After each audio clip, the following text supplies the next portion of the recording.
According to WWF's Sustainable Financial Regulations and Central Bank Activities Assessment of 2022, central banks and financial supervisors are not up to speed with the transition to a nature-positive and net-zero economy.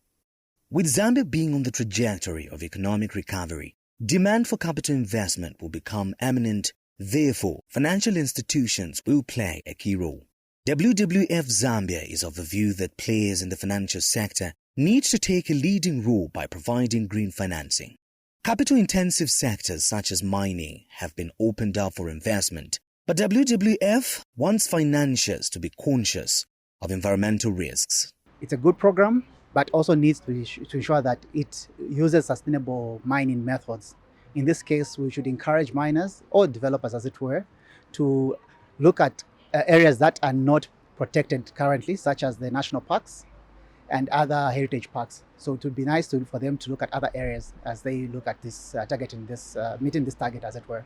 With over 100 million hectares ready for investment, WWF is calling for conservation farming to mitigate the impact of agriculture on climate change. We would want them to include conservation farming because it not only reduces on the use of chemical fertilizer, but also improves human health, as it were. Because you're looking at having organic food being produced, and that would help you and I as we look at our personal health. WWF Zambia Corporate Engagement Manager Fungai Musana explains some measures his firm is putting in place to promote climate-friendly investment. So as WWF as well, we are working together as Zanaco and Coca-Cola Capital in what we call the Green Outcomes Fund. This is looking for projects as well that are renewable energy centric, and that we're looking at a ticket size of $1 million to $5 million, as it were.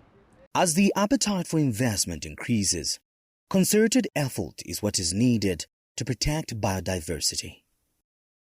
For Diamond News, Winston Mavor.